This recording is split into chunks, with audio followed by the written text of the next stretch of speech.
You're also going to see a motorcyclist kind of in the center, and eventually he's going to find out that it's a little bit too hot. The direct heat, the radiant heat from the fire is too much for him to stand, and he's going to drive away. And third, I'd like you to have a look at the embers that are traveling across the back of the truck. You can actually see them blowing across, and you'll see them, things like this, spot fires igniting on the other side of the road. So we'll have a look and we'll see it happening. There we go.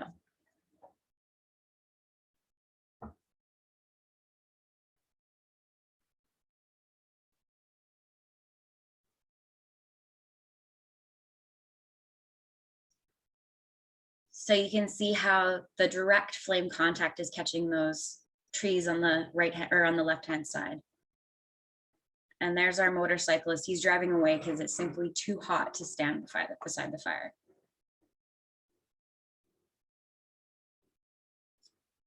Now have a peek over here. That's a spot fire.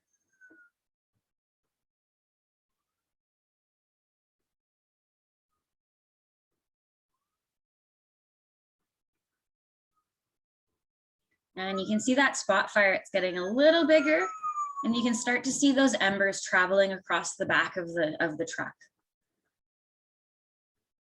Oh, there's another spot fire.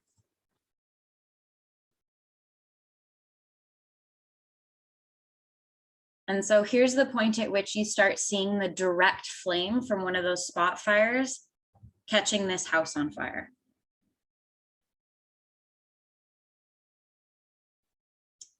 And now that house is officially on fire. So that's where I'll stop this video. And we'll provide the links later, so if you want to look at that again. That was actually in Fort McMurray. So that was one of the close to home fire examples.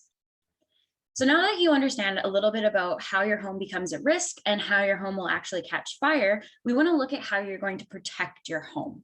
So we'll start by looking at the Fire Smart Priority Zones. Now, the way that these work is they're divided into 4 different zones. We have zone 1A, which is actually now called the non-combustion zone. Zone 1, which is about 1.5 to 10 meters away from your house. Then you have 10 meters to 30 meters and 30 meters to 100 meters, which is zone 3.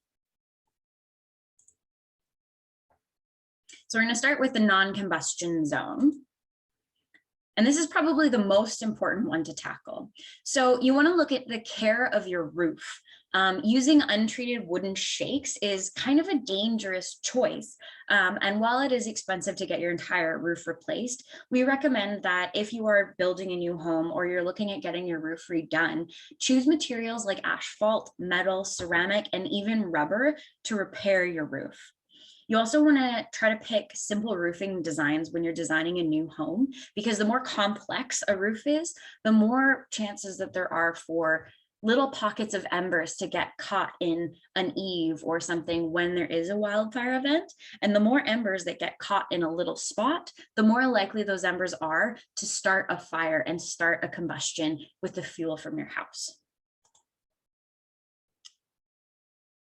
We also recommend that if you don't have one installed already, pop a spark arrestor on your chimney.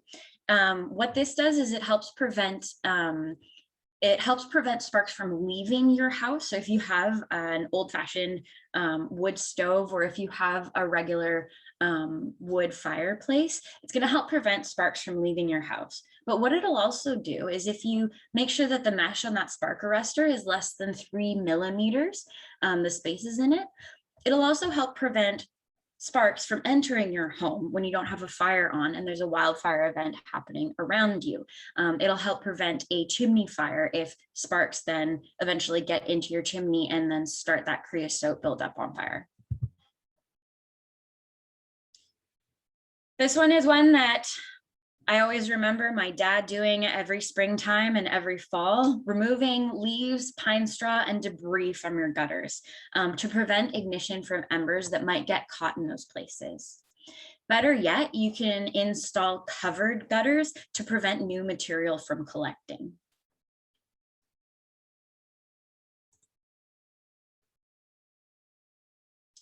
Now, if you have open eaves and vents in your home, as I mentioned before, you want to choose vents and mesh for vents that has a 3 mm metal mesh.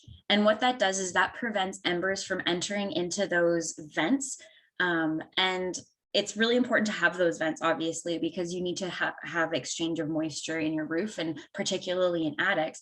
But it's really beneficial to have that fine mesh so that those embers and sparks won't enter into your house, particularly in those areas like your attic where there is exposed fuel and exposed eaves and trusses.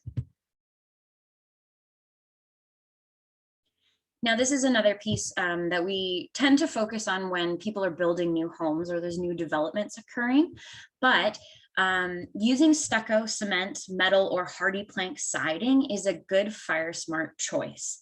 Heavy timber and logs are relatively fire resistant too, because it takes a lot more energy to catch those large pieces of timber on fire.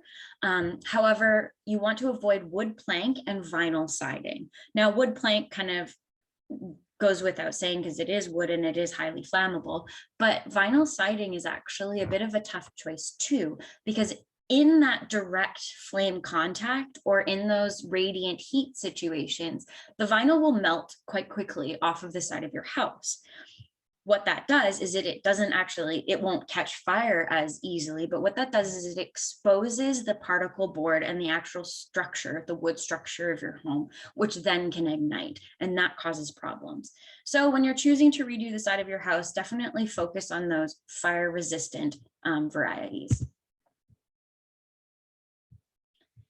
Again, this is another fairly expensive change that you can do, but a lot of us live in some older homes. So when you have an opportunity to change your windows out, you want to focus on installing several pane windows, particularly ones that are fire rated. And what that does is it helps protect your home for those direct heat or direct radiant heat situations where the glass then breaks and invites sparks and embers into your home.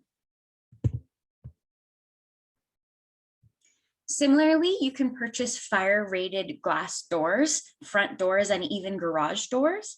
But if, changing all your doors out isn't really in the cards, what we suggest is check the weather stripping and the seals around your doors. Particularly if there's holes and you notice that there is airflow in between those, that's also an invitation for embers to get kind of stuck in those little spots and then cause an ignition, or it's another way to have embers enter into your homes.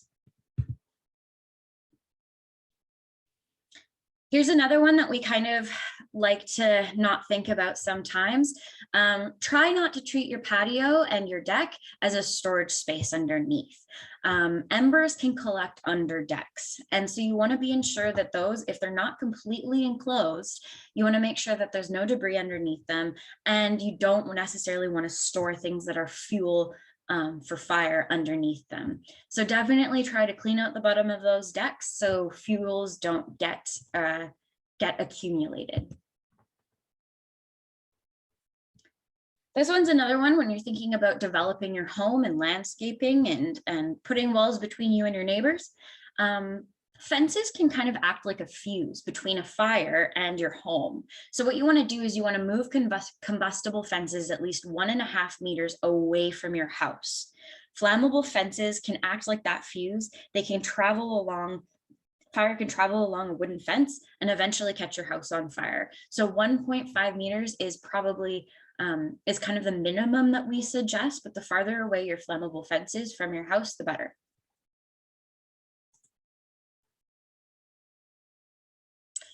This one's pretty easy and kind of quick and can be pretty cheap. You want to always remember to tidy debris and dried vegetation anywhere it accumulates. As I've mentioned a couple of times, where fuels accumulate and those dry tinder pieces accumulate, if stuff is accumulating in a corner or on a step, chances are that's where an ember or an ember shower is going to accumulate. And what happens is if those embers drop on the debris, that acts as fuel and tinder, and that just acts as a hot spot for it to grow. And then eventually you might have a situation where your structure is on fire, your home is on fire. So tidy up that debris around your house and your home. Now, when we're talking about that 1.5 meter non-combustion zone, that also translates to any outbuildings or structures that you have around your home. Usually we're thinking like a shed or a wood pile. So you want to treat that with its own 1.5 non-combustion zone.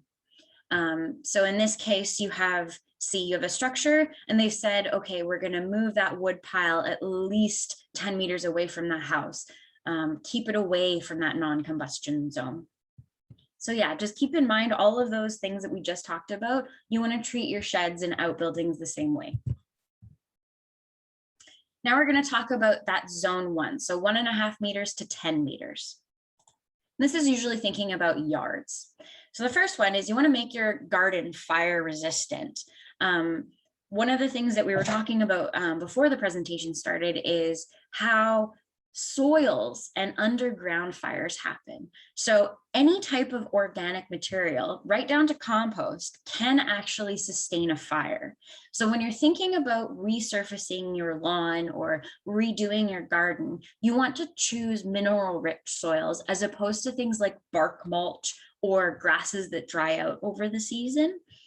Another good option is to line your garden with something that is fire resistant so that it acts as a little bit of a mini fuel break.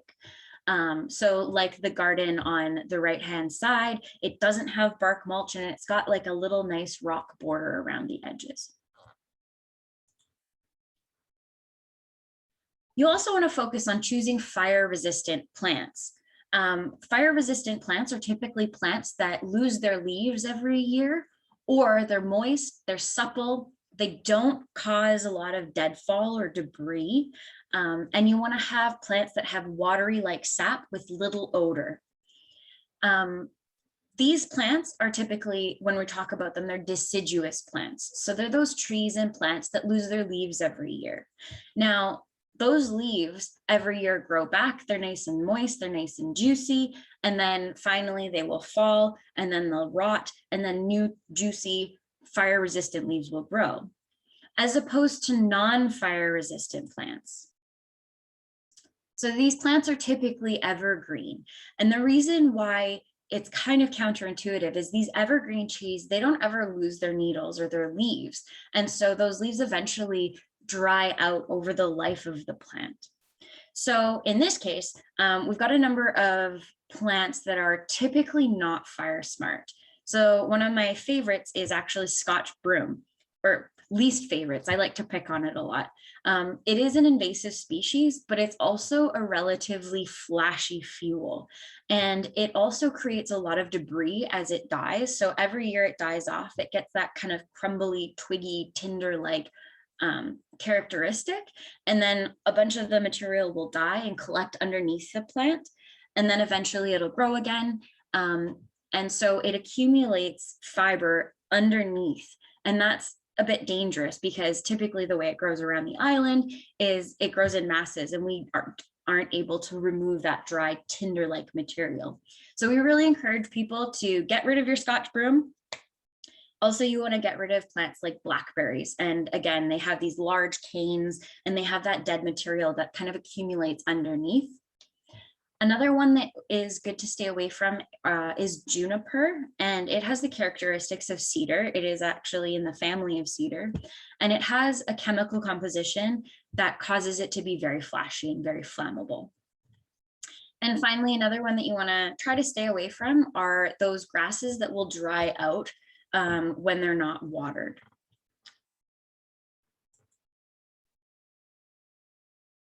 So yes, here we go. We like to choose our deciduous trees around their properties. So some good options are poplar, aspen, birch, and cottonwood.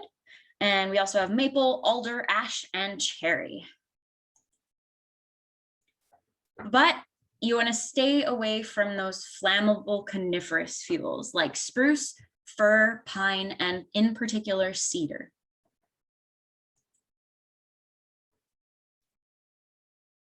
So when we're talking about maintenance of trees and taking care of our trees in that priority zone 1, add tree maintenance to your fall and winter projects. You want to remove any dead or dying branches.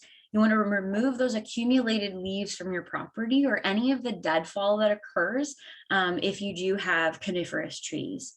You also want to keep an eye on tree health or danger tree issues. So if you have a large branch that's broken off in one of your bigger trees, you might want to call an arborist in to remove it.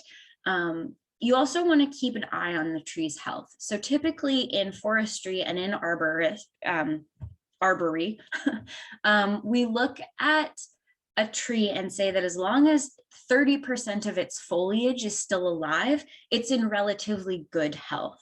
If you start seeing 30% or less of any kind of tree starting to lose its leaves or looking kind of dead, that's that 30%. Once it is less than 30% alive, you want to start calling in an arborist to remove it because it will not survive.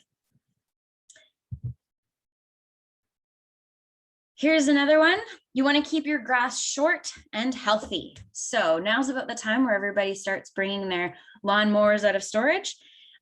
Keeping it 10 meters or less is a good way to make sure that it doesn't dry out if it doesn't get watered. And it also helps prevent any sparks or ignition sources from lighting that grass on fire. When we don't have any water advisories, you want to keep your grass as well hydrated as possible. And you want to ensure those grass clippings are deposited, composted at least 10 meters away from your house or those outbuildings. This can get a little bit expensive, so investing in some good wildfire equipment is an option if you have a particularly large property and you aren't in an area where people can access you or where the local fire departments will have trouble accessing you. So typically we recommend that everybody has a shovel, a rake, and buckets close by. But if you have a little bit of disposable income at hand, you can always look into purchasing fire pumps, and they're usually 2-stroke water pumps. You're also going to want to purchase hose alongside with that. But if you don't want to purchase a fire pump, having shovels and rakes to remove that debris off of your property is always a good idea to have on hand. And it's also good to know the location of your nearest water source or fire hydrant, so that if there is a wildfire event on your property, you can let the first responders know exactly where they can access water. So here we've got zone 2, which is 10 to 30 meters away from your home. Now, this is an image that shows a couple of things, but here you can see where tree spacing becomes important. So usually when we're talking about fire smarting and tree spacing, we want trees to be at least 3 meters apart from where the boughs of the tree touch. So not by the trunks, you want the trunks even further. You want the boughs to be at least 3 meters apart. And what that does is that helps prevent crown to crown transfer of fires. So when we're talking about like rank 6 wildfires, we're talking about rolling crown fires, these big, hard to do anything about crown fires. This image that you see, there's 2, and it's of the same tree. And what you can see is actually the low ground fire touching, doing that direct contact to the trees close to it. And then that tree that's in the center, that's kind of the focus of the image, eventually kindles and catches fire. Now there's a lot of trees that are really packed close to there. And this is actually a photo that I took, so I know right offhand that the tree that's kindling here transferred fire over to these next trees. So that's an important reminder that it's important to keep trees 3 meters apart from each other at minimum if you're able to. It's also a reminder to remove combustible material. So when you're looking at landscaping your yard, if you have a larger yard, it's best to remove small trees and saplings as well as debris on the ground, because what that does is that increases the intensity of fire on the surface. And what we want to avoid as much as possible is that fire turning into a crown fire, because crown fires are really difficult for firefighters to stop from moving. So essentially you're going to be removing little saplings if you can, any large logs or large branches that have fallen over the winter, you want to remove those off of the property and you want to dispose of them in a fire smart way. Sometimes that's chipping them and composting them, or sometimes that's, having a small burn pile in the winter that you can then burn them up. But the goal is to remove anything that can be considered a ladder fuel or a ladder between a ground fire and a crown fire. Oh, that's a duplicate. Apologies, gang. So here's another reminder. You want to prune your trees 2 to 3 meters from the ground. Now, when I say prune 2 to 3 meters from the ground, it's the lowest bough. So you want the lowest part of the bough to be 2 or 3 meters from the ground. And again, what that does is that helps reduce the amount of ladder fuels on your property. Now, another reminder is to prune those trees during the winter when trees are dormant. Trees are happier when you prune them in the winter because they're less susceptible to disease. And it's the time of year where they're focusing more on storing nutrients and they're able to be a little bit more resilient to pruning, as opposed to pruning in the summer when their energy is put into producing new foliage. So remember to prune your trees in the winter. Now, finally, we're going to talk about zone 3. And not everybody has a zone 3 on their properties. And oftentimes you're thinking more of a community aspect. So think about your roads and driveways. One of the things we always talk about and that we look a lot into in CWRPs is how the local fire department is going to be able to access your property. So what you want to do is you want to make sure that your property and any roads that you have leading to your property are accessible for emergency personnel. Make sure debris is cleared off of those roads. If you have a gravel road, make sure it's not in disrepair. You want to make sure that you fill in your potholes and that you move any deadfall away. Another important reminder is to clearly mark your house number where your property meets the main road, so that if emergency personnel are coming to evacuate you, they know exactly where to enter to get to your house. And as I mentioned before, you want to keep any debris clear of access and egress routes. Better yet, you want to treat them so that they have their own non-combustible zone, so that if there is a fire right next to the road and you have trees that are going up, they might fall across the road. So if you have the capacity to clear a little bit away from the road, you're making a fire smart choice. And of course, we want to get to know our neighbors. Chances are your neighbors are going to cross over your zones 2 and 3s. So if you get to have a conversation with your neighbors about Fire Smart and you can encourage them to make Fire Smart choices on their property, you're going to have a more resilient area and a more resilient neighborhood. So one of the things that we like to encourage communities to do is become a Fire Smart recognized neighborhood. Fire Smart BC has a lot of resources out there for people like you who are kind of these Fire Smart champions to then bring Fire Smart knowledge to your communities.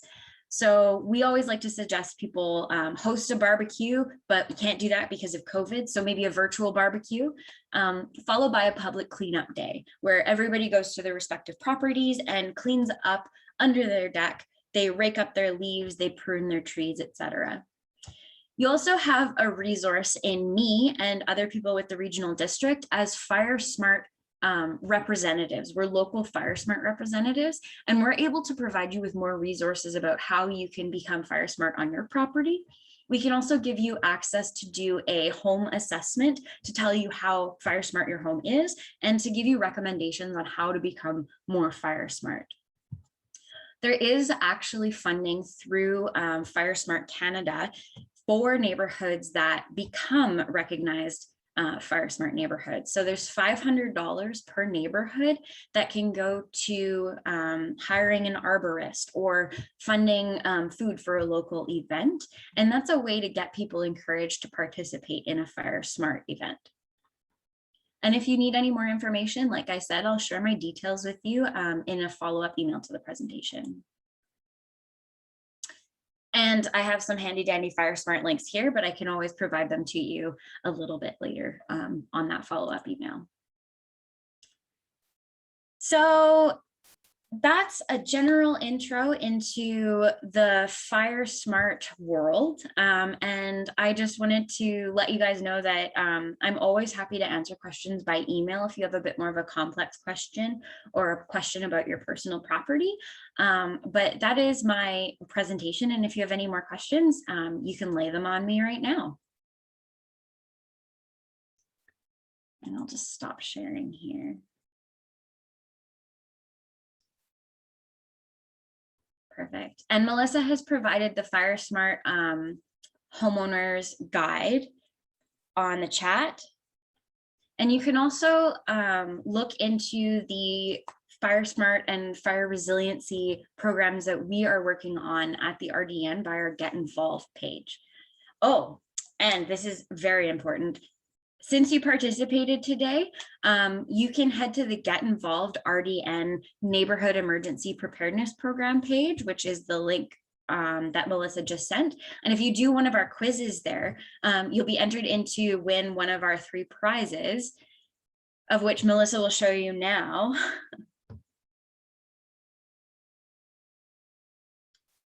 Oh, so that's a solar powered radio with a flashlight. And I think this is the one that actually has a crank that you can crank as well. Yeah. What one's that? Oh, that's the solar powered flashlight. And you can charge your phone with it. So it's really, really nifty. And this is an emergency preparedness kit.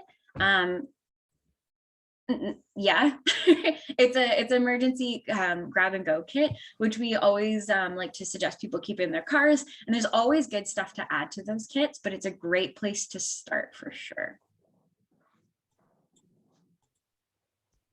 So yeah, you can head to that RDN Neighborhood Emergency Preparedness Program Get Involved page, and you can jump on any one of those quizzes, or you can do them both. And you'll be entered to win one of those 3 fabulous prizes. Oh, Bill, I see you have a question. Go for it. Oh, Bill, can you unmute yourself? Sorry, I forgot. Hold down the no shift. Worries. I'm a local FireSmart rep, and I think you could add that we're available and accessible through the FireSmart BC website. Yes. So that they can access us. You bet. Melissa, are you able to pop the FireSmart BC link up?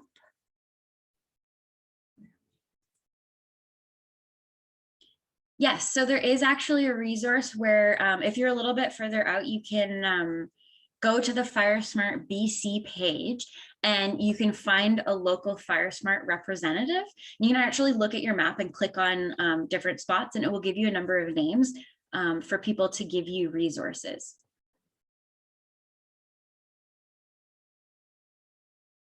Perfect. There we go. Thank you. No problem. Now, does anybody else have any questions?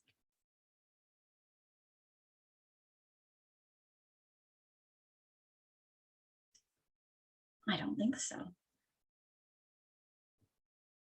All righty. Well, thank you everybody for joining us today and being part of our Emergency Preparedness Week. We'll follow up with an email, and if you have any burning questions about FireSmart, I always use that pun, I'm so sorry. But if you have any burning questions about wildfire or FireSmart, I encourage you to reach out to us, and I'm happy to answer anything that you might want to chat about. All right, thanks everybody.